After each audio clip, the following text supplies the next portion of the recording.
হে আমার হাবিব, আপনি মাথা উঠান, আপনি আজকে যা বলবেন, আপনি যা আদেশ করবেন, আপনি যা আপনি বলবেন, বলতে দেরি হবে। আপনার বলার পর আর কোন সুপারিশ লাগবে না। ও আমার হাবিব, দুনিয়ার জমিনে আপনি বহুত কষ্ট করেছেন। ও আমার হাবিব, পৃথিবীর জমিনে বহুত মুজাহাদা করেছেন, কুরবানি করেছেন। ও আমার হাবিব, দুনিয়ার জমিনে বহুত ত্যাগ তিতিক্ষা করেছেন। ও আমার হাবিব, আপনি মাথা উঠান, আমি আল্লাহ এই জাহান্নামকে আমি আল্লাহ থামাই দিতেছি। আল্লাহ রাব্বুল আলামিন বলবেন, ও ফেরেশতারা যাও, আমার কুদরতি আদালতে কিছু পানি জমা আছে, পানি গিয়া জাহান্নামের মধ্যে ছিটকায়া দাও। এবার ফেরেশতারা যাবেন, আল্লাহর আরশে আযমের মধ্যে কিছু পানি জমা আছে, এই পানিগুলা নিয়ে যখন জাহান্নামের মধ্যে ছিটায় দিবেন, জাহান্নামের মধ্যে ছিটায় দেওয়ার সঙ্গে সঙ্গে এই জাহান্নাম পিছনে হটতে থাকবে।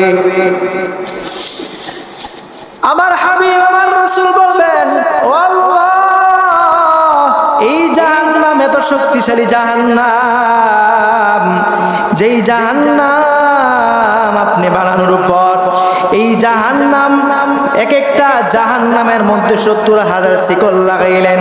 ৭০,০০০ শিকল লাগানোর পর আবার এক একটা শিকলের মধ্যে ৭০,০০০ ফেরেশতা লাগায় ধরে রাখলো। এই ৭০,০০০ শিকল লাগানোর পর আবার এই ৭০,০০০ শিকল লাগা আবার এক একটা শিকলের মধ্যে ৭০,০০০ ফেরেশতা ধরে রাখার পর এই জাহান্নাম ধরে রাখতে পারে না। জাহান্নাম গ্রাস করার জন্য, নাফরমানদেরকে গিলে খাওয়ার জন্য জাহান্নাম নাফরমানদেরকে ভক্ষণ করার জন্য আসতেছে। ওগো মালিক, ওগো আল্লাহ, ও আল্লাহ, এই জাহান্নামের এত পাওয়ার, ৭০,০০০ ফেরেশতা এক একটা শিকলে ধরে রাখার পর এই জাহান্নাম ধরে রাখতে পারে না। এমন কি মেডিসিন, এমন কি ওষুধ এটা, যেই পানি ছিটকানোর পর পানি ছিটকাইতে দেরি হয়, এই জাহান্নাম পিছনে হটতে দেরি হয় না। আল্লাহ রাব্বুল আলামিন ডাক দিয়ে বলেন, ও আমার হাবিব, আপনার বান্দা বান্দিরা যখন নফসের দোকায় পড়ে, আপনার বান্দা বান্দিরা যখন শয়তানের দোকায় পড়ে, আপনার বান্দা বান্দিরা, আপনার উম্মত যখন শয়তানের দোকায় পড়ে, আপনার উম্মত যখন নফসের দোকায় পড়ে, আমার বান্দা বান্দিরা যখন নফসের দোকায় পড়ে, নফসের দোকায় পড়ে, নফসের প্রবঞ্চনায় পড়ে, শয়তানের দোকায় পড়ে, যখন দুনিয়ার জমিনে গুনাহ করেছে, অপরাধ করেছে, জুলুম করেছে, অত্যাচার করেছে, ব্যভিচার করেছে, বান্দা যখন অপরাধ করেছে, এই অপরাধ করার পর বান্দার ভিতরে অনুশোচনা আসছে, বান্দার ভিতরে অনুশোচনা আসছে, আমি এত বড় অপরাধ করলাম, আমি এত বড় গুনাহগার, আমি এত বড় অপরাধী, এই অপরাধের জন্য আমার জাহান্নামের আগুনে জ্বলতে হবে, এই অপরাধের জন্য জাহান্নামের আগুন দিয়ে আমাকে প্রজ্বলন করা হবে, এই অপরাধের জন্য আমাকে জাহান্নামের আগুন দিয়ে আমাকে আগুন ধরানো হবে। এই অপরাধ করার পর আপনার বান্দা বান্দিরা আপনার ভয় অন্তরে ঢুকছে, ঢুকার পর আপনার বান্দা বান্দিরা আমি আল্লাহর কাছে তওবা করেছে, আমি আল্লাহর কাছে তওবা করেছে, এমন তওবা যেই তওবা করে বান্দা চোখের পানি জড়াইছে, বান্দা চোখের পানি জড়া আমি আল্লাহর কাছে এমন ভাবে তওবা করছে, আমি আল্লাহর কাছে এমন ভাবে রোনা জারি করছে, বান্দা চোখের পানি জড়ায় বলছে, ওগো মালিক, ওগো আল্লাহ, এমন গুনাহ করেছি আল্লাহ দুনিয়ার কেউ জানে না, আমার বাবাও জানে না, আমার মাও জানে না, আমার পরিবারও জানে না, আমার সমাজও জানে না, আমার দেশও জানে না, আমি এমন গুনাহ করেছি আল্লাহ।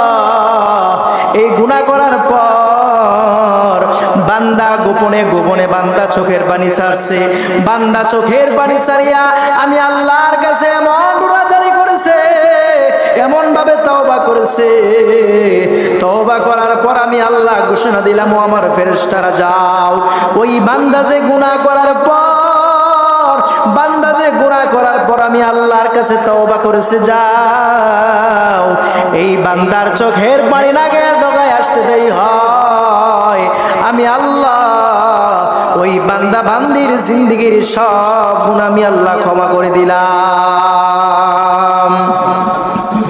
আল্লাহ রাব্বুল আলামিন ডাক দিয়ে বলেন, ও আমার হাবিব,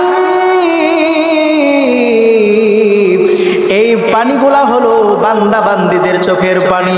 আমি আল্লাহ রাব্বুল আলামিনকে ভয় করার পর বান্দা বান্দিরা আমি আল্লাহকে ভয় করিয়া বান্দা যখন চোখের পানি ছাড়লে, বান্দা যখন চোখের পানি ছেড়ে আমি আল্লাহকে ভয় করে জাহান্নামের ভয়, জাহান্নামের আযাবের ভয় আমি আল্লাহর দরবারে যখন রোনাজারি করলো আর চোখের পানি যখন ছাড়লো, আমি আল্লাহ রাব্বুল আলামিন ফেরেশতার মাধ্যমে এই পানিগুলো আমি আরশ আজিমের মধ্যে জমা করে রাখলাম।